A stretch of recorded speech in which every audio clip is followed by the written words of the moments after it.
जनाबाई पद गा रही थी आज, और महाराज ध्यान से सुनिएगा सब लोग, जनाबाई पद गा रही थी और इतने में ठाकुर जी आ गए। और ठाकुर जी आकर के मानो पीछे खंबे से टेक लगा करके और नेत्र बंद करके बड़े भाव से सुन रहे हैं जनाबाई के भाव। और केवल इतना ही नहीं, ठाकुर जी ने तुरंत कलम निकाली और पत्र निकाला, लिखने लगे जनाबाई के भावों को। बताओ, दुनिया गाती है, आप लिखते हो, जनाबाई गा रही है, ठाकुर जी लिख रहे हैं उसके पदों को। कितना सुंदर भाव। जनाबाई का भाव जैसे ही पूर्ण होवे, ठाकुर जी कहें और सुनाओ ना, अभी क्यों नहीं गा रही हो, और कुछ गाओ ना, इतना बढ़िया गा रही हो। जनाबाई बोली, दो काम एक साथ कर रही हूं मैं, ये चक्की भी चला रही हूं, गा भी रही हूं, कैसे होगा इतना, मैं बालिका ही हूं, छोटी हूं अभी। तो ठाकुर जी बोले, तुम गाओ, हम चक्की चलाते हैं, तुम गाओ। और जनाबाई का हाथ में हाथ, ऊपर से जनाबाई ने पकड़ा, नीचे ठाकुर जी पकड़ करके चक्की चलाते हैं और जनाबाई गाती है, ठाकुर जी उनके मुखमंडल को ही देख रहे हैं। आहा। एक दिन जनाबाई बोली, ठाकुर जी आप चक्की चलाते हो, पर आप इतने आभूषण पहन के रखते हो कि कोई आभूषण आपके कभी टूट जाए, कोई आभूषण आपकी चक्की से टकराते रहते हैं, इतनी आवाज होती है, मुझे तो भय लगता है कोई रात में आ ना जाए।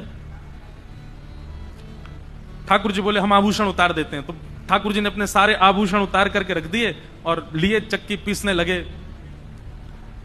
आज जनाबाई ने ऐसा भाव गाया कि ठाकुर जी उसमें इतने निमग्न हो गए कि इतने में ही मंदिर से घंटे घड़ियालों की आवाज आने लगी। ठाकुर जी के मंगला का समय हो गया।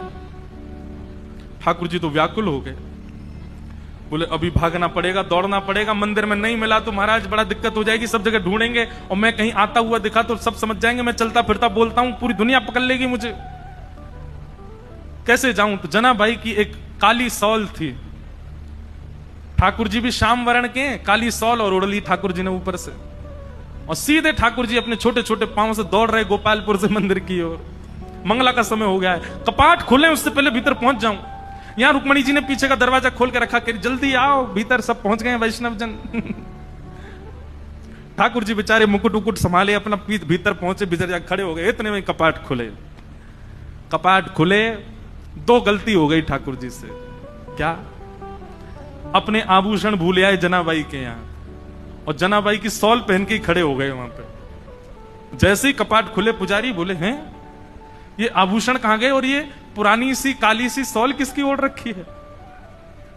अब तो पहले कपाट खुलते हैं तो आदमी और नेत्र गाड़ करके देखते हैं ठाकुर जी को। सुबह सुबह भीतर से मंदिर से आवाज आने लगी, पुजारी कहने लगे ठाकुर जी के आभूषण चोरी हो गए, किसी ने ठाकुर जी के आभूषण चुरा लिए हैं, ठाकुर जी के आभूषण नहीं मिल रहे हैं। देखो मानव कितना विचित्र है।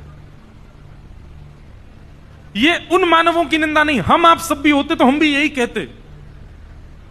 नामदेव जी के मुख से निकला कि ये तो जनाबाई की सौल है, तो जिन लोगों ने सुना उन्हीं लोगों ने कह दिया, बोले जनाबाई की सौल है, इसका मतलब जनाबाई ही आई थी और आभूषण चुरा करके भाग गई, सौल भूल गई यहीं पर। जनाबाई ने ठाकुर जी के आभूषण चुरा लिए। सब लोग हाथ में आयुध लिए, हल्ला मचाते हुए, चिल्लाते हुए सब गोपालपुर की ओर गए। सुबह सुबह का समय, ऊपर पहुंचे, जैसे ही वहां जाकर के देखा, जनाबाई कहां है, बाहर आओ। जनाबाई निकल करके आई, क्या बात है, क्यों चिल्ला रहे हैं आप लोग। बोले तुमने ठाकुर जी के आभूषण चुराए। जनाबाई बोली मैं क्यों चुराऊंगी आभूषण। बोले तलाशी दिलाओ। जैसे ही जनाबाई के स्थान को देखने लगे, वहीं ठाकुर जी के आभूषण मिल गए। बंधुओं, ठाकुर जी की लीला में सब सुखद सुखद ही होता है, सब अच्छा ही अच्छा होता है, ऐसा नहीं है। ठाकुर जी कब, कहां, क्या, किस भाव से लीला कर रहे हैं, ये कोई नहीं जानता। और ठाकुर जी को जब अति विशेष लीला करनी होती है ना, तो ऐसा ही कोई कष्ट हमारे लिए कष्ट है, पर जिसके साथ होता है उसके लिए वो कष्ट नहीं है। ऐसी कोई भावना प्रकट। जैसे ही आभूषण मिले सबको, जनाबाई को पकड़ लिया सबने, बहुत अशब्द सब उच्चारण करने लगे। आभूषण चुरा लिए ठाकुर जी के। अरे नामदेव जी, आपने किसको अपने घर में आश्रय दे रखा है, और आदि आदि सब चिल्लाने लगे। जनाबाई तो मौन हो गई, और मैं क्या बोलूं। इन सबको यदि ये बात बताऊं कि रात्रि में ठाकुर जी मेरे यहां आए हैं, तो ये नहीं मानेंगे। ठाकुर जी लीला करके गए, ये सब कोई स्वीकार नहीं करेंगे। जनाबाई ने एक दो बार थोड़ा सा हट तो किया, लेकिन किसी ने नहीं माना। सबने मिलकर के कहा कि दंड दो। और दंड क्या है? बोले मृत्यु दंड दो।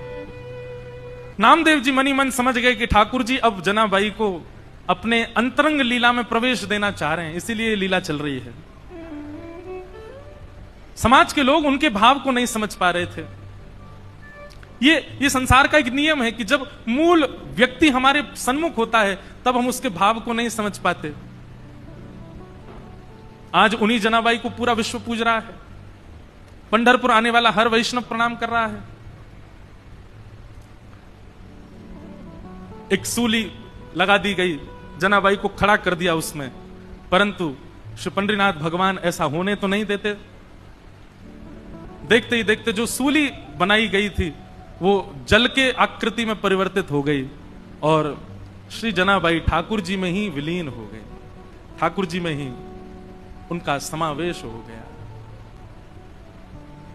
सब ढूंढने लगे, खोजने लगे, जनाबाई कहां है, जनाबाई कहां है। कई लोगों को आत्मग्लानि होने लगी, अपने आप को कोसने लगे, हमने क्या किया, एक परम भक्ता वैष्णवी जनाबाई के साथ ऐसा किया।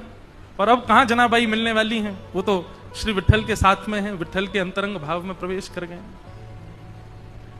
ऐसी भक्तिमती जनाबाई जिनके साथ इतनी लीला, इतनी कृपा श्री पंडरीनाथ भगवान ने की। उनके हाथ का बना हुआ प्रसाद पाते हैं, उनके हाथ के बने हुए सुंदर प्रसाद को उनके हाथ से पाते हैं। वो गाती हैं और पंडरीनाथ भगवान लिखते हैं, वो गाती हैं और पंडरीनाथ भगवान नृत्य करते हैं। ऐसी सी जनाबाई।